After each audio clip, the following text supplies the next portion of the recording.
तमिलनाडु के मुख्यमंत्री के बेटे उदयनिधि द्वारा इस कहा गया कि सनातन धर्म डेंगू, मलेरिया और कोरोना वायरस की तरह है, इसको खत्म कर देना चाहिए। इस पे क्या कहना चाहिए?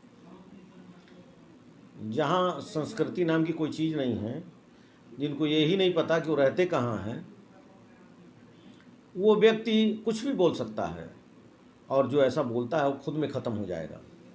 हमारे सनातन धर्म की ये पहचान है कि हमारे सनातन धर्म से पूरा विश्व जुड़ा है। इस संसार की उत्पत्ति सनातन धर्म से है और उसके विषय में यदि कोई आदमी कोई अभद्र टीका टिप्पणी करता है, निश्चित रूप से ईश्वर उसको दंडित जरूर करेंगे। ऐसे व्यक्ति क्षमा करने योग्य नहीं है। आज के संविधान के हिसाब से यदि हमारे सनातन धर्म के ऊपर कोई अभद्र टीका टिप्पणी करता है, तुरंत उसके ऊपर कार्रवाई होनी चाहिए, उसको कठोर दंड मिलना चाहिए। वो दंड का भागीदार है। किसी भी विषय को लेकर, किसी भी व्यक्ति, किसी भी विशेष को लेकर के और किसी भी धर्म को लेकर के यदि कोई व्यक्ति अभद्रतापूर्वक कोई भाषा का उपयोग करता है तो निश्चित वो दंड का ही अधिकारी है। जिस तरह से G20 का हो रहा है आयोजन हो रहा है, तो उस पर क्या कहना चाहेंगे? G20 का आयोजन भारत में हुआ और हमारे आदरणीय प्रधानमंत्री श्री नरेंद्र मोदी जी ने जो कहा था भारत को विश्व गुरु बनाने की बात, अब सबके समझ में आ गया होगा कि भारत कैसे विश्व गुरु बना। भारत विश्व गुरु ही बन गया। अब इतने सारे देशों के जनप्रतिनिधि, जहाँ पे इन 20 देशों से ही पूरे विश्व की अर्थव्यवस्था चलती है, सबसे ज़्यादा आबादी भी उन्हीं 20 देशों में है, उनके राष्ट्रपति, प्रधानमंत्री, प्रतिनिधि जो आ करके भारत में इस आयोजन में भाग उन्होंने लिया है, ये इस बात से प्रमाणित होता है कि वसुधैव कुटुंबकम का जो वाक्य हमारे आदरणीय मोदी जी ने कहा था, प्रधानमंत्री जी ने, तो वो इस बात से प्रमाणित होता है कि अब भारत विश्वगुरु कैसे बना। भारत विश्वगुरु ही बन गया है। लोगों को सद्मार्ग पे ले जाना, कैसे एक सही रास्ते पे ले जाके सही दिशा में, पर्यावरण के लिए कहिए, किसी भी नीति के लिए कहिए, स्वास्थ्य के लिए कहिए, युद्ध विराम नीति के लिए कहिए, हर चीज़ की इस G20 बैठक में चर्चा होगी और उस चीज़ के ऊपर सही दिशा मार्गदर्शन हमारे मोदी जी 20 देशों के प्रतिनिधियों को देंगे, जिससे आने वाले समय में पूरे विश्व में एक शांति का माहौल बनेगा। भारत के दिशा निर्देश पे, भारत के मार्गदर्शन पे दुनिया चलेगी। ये चीज़ मोदी जी ने करके दिखला दी। विदेश नीति पे इसका क्या प्रभाव पड़ेगा? G20 का जो आयोजन हो रहा है, किस तरह का? विदेश नीति पे तो बहुत ही अच्छा प्रभाव पड़ेगा।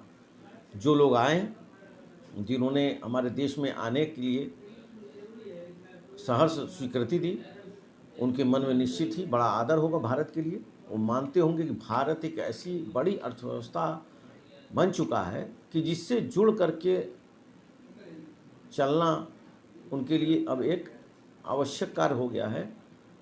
भारत की अर्थव्यवस्था, मजबूत अर्थव्यवस्था, भारत की नीति, भारत की राजनीति से जुड़े बिना यदि कोई संसार में चाहे कि उसके बिना भी वो कुछ कर सकता है अकेले भी, भारत को किनारे करके, तो ये संभव नहीं रह गया है।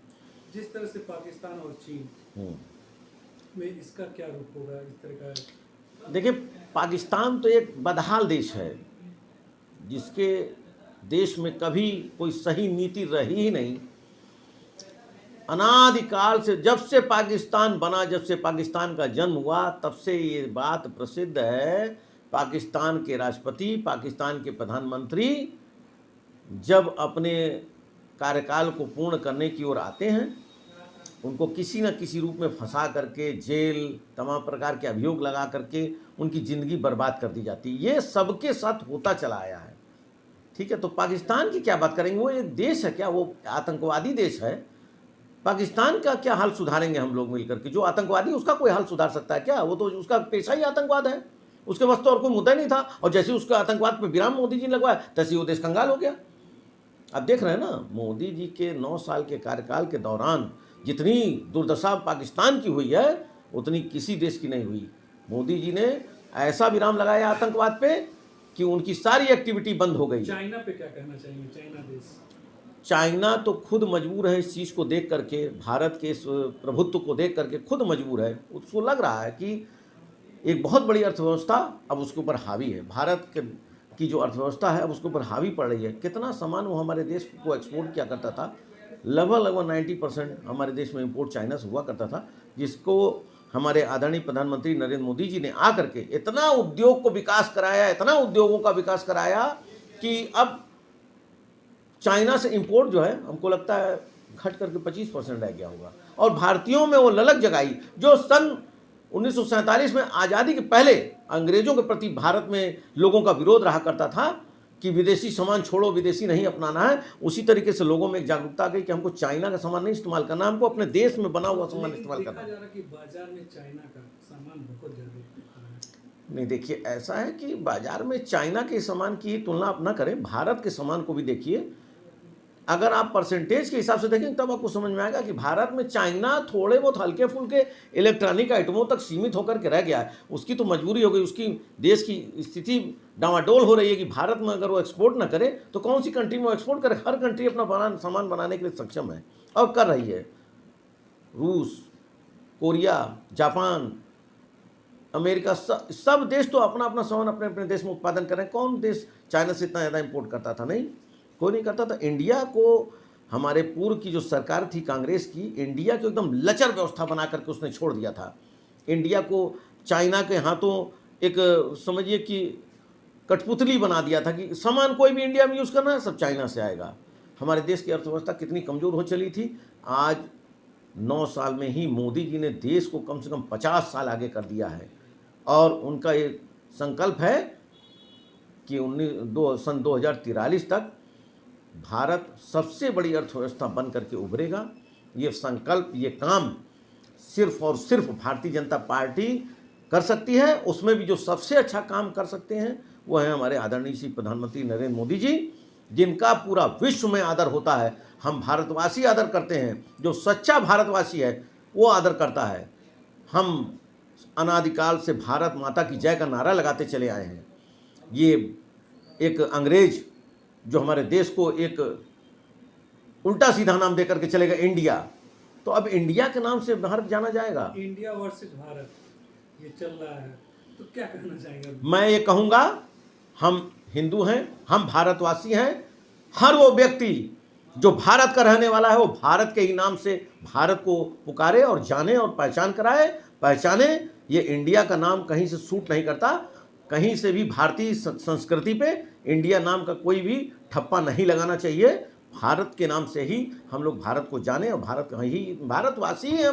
हम लोग क्या कहते हैं? हम लोग भारतवासी हैं।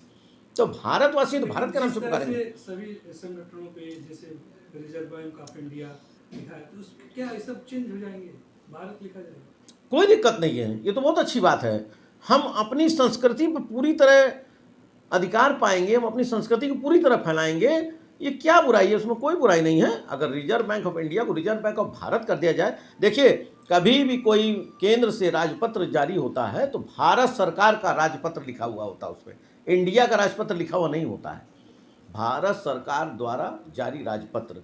उसी तरीके से कोई बैंक है, उसके पीछे इंडिया का नाम लगा दिया गया, हट जाए, कोई बुराई नहीं है। हम इस चीज़ का पूरी तरह समर्थन करते हैं। इंडिया का नाम हट जाए, ये तो हमारे लिए बड़ी गौरव का विषय होगा। हम वंदे मातरम गाते हैं, ठीक, तो क्या कोई ज़रूरी है कि कोई अंग्रेजी की प्रेयर भी हम लोग भारत के लिए करें? ऐसा कोई ज़रूरी नहीं। हमारी संस्कृति खुद में इतनी महान है। हमारे ग्रंथों में, वेदों में जो चीज़ें हैं वो पूरे विश्व में कहीं नहीं है और पूरा विश्व उन्हीं के सहारे चला है। आज भले ही लोग बड़ी बड़ी बातें कर लें, अंग्रेज कुछ भी बोल ले, कोई विदेश कुछ भी बोल ले, लेकिन सब के सब भारत से ही सीख लेकर के आगे बढ़े। चाइना का भी विकास, चीन का भी विकास भारत के ही द्वारा हुआ है। आज चाहे कोई कितनी भी बड़ी बातें क्यों ना करे, लेकिन जो भ्रष्ट लोग थे जिन्होंने हमारे देश को मजबूत होने से हमेशा बेड़ियों में जकड़ के रोक रखा था, जिसके कारण हमारा देश आगे नहीं बढ़ रहा था, ऐसी कांग्रेस पार्टी को हमारी भारतीय जनता ने मोदी जी के आह्वान पे उखाड़ के फेंक दिया है। अब उन्होंने एक अपना दल बना लिया है जिसका नाम रख दिया है इंडिया। अरे ये क्या कम बड़ी बेवकूफ़ी की बात है कि तुम देश के नाम पर खिलवाड़ कर रहे हो?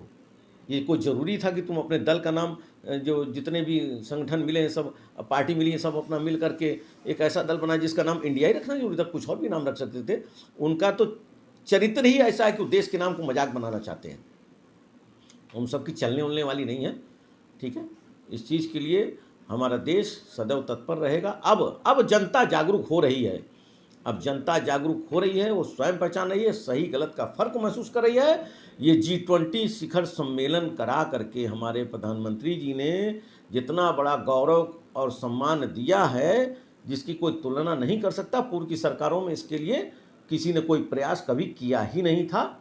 हमारे आदरणीय स्वर्गवासी श्री अटल बिहारी वाजपेयी जी प्रधानमंत्री थे, तब उनके समय में उन्होंने जो भी अच्छे कार्य किए, बस वही एक अच्छे कार्यों की गिनती उनके पूर्व के उसमें कर सकते हैं। बाकी उसके बाद आप देख रहे हैं सन 2014 से इंडिया, मतलब ये कहिए कि इंडिया नाम लेने वाला जल्दी कोई मिलता नहीं, सब भारत का नाम लेते हैं। और उसके बाद हमारी संस्कृति से आदरणीय प्रधानमंत्री जी जोड़ रहे हैं, तो कोई बुराई नहीं कर रहे हैं। सन 2014 के बाद से भारत देश तरक्की ही तरक्की कर रहा है, हर तरफ खुशहाली का माहौल है, हर प्रदेश खुशहाल है, और जहाँ कानून और व्यवस्था सुचारू रूप से लागू रहती है वही देश खुशहाल होता है। इसीलिए हमारे आदरणीय परम पूज्य योगी आदित्यनाथ जी महाराज के अच्छे कानून व्यवस्था के कारण आज हम लोग उत्तर प्रदेश में सुखी हैं, खुश हैं। हम लोग को कहीं से महसूस भी नहीं होता कि अब दंगा क्या होता है, चोरी बेईमानी, राहजनी, डकैती, बलात्कार, हत्या, इन सब चीज़ों के कहीं से नामो निशान नहीं रह गए। माफिया राज मिटा दिया उन्होंने। ये सब किसके राज में हुआ है? ये सब भारतीय जनता पार्टी के राज में हुआ है। अन्य की पूर्व सरकारें ऐसा कोई भी काम नहीं करती थी। बस उनको केवल अपने स्वार्थ से मतलब रहता था, पैसा लूटो और विदेश भेजो, पैसा लूटो, स्विस बैंक में जमा करो, पैसा लूटो, इटली भेजो, पैसा लूटो, विदेशों के समर्थन में आ जाओ। ये सब विदेशी ताकतों के इशारे पे भारत देश का एकदम सर्वनाश कर रहे थे ये लोग। अब देश एकदम समझिए कि मिटने की कगार पे ला करके खड़ा कर दिया था। तब तक ईश्वर ने दूत बना करके मोदी जी को भेज दिया और अपना आदरणीय परम पूज्य योगी आदित्यनाथ जी को 2017 में मुख्यमंत्री जो बना दिया। अब देश का उद्धार हो रहा है, अब ये देश आगे बढ़ने के लिए तत्पर है।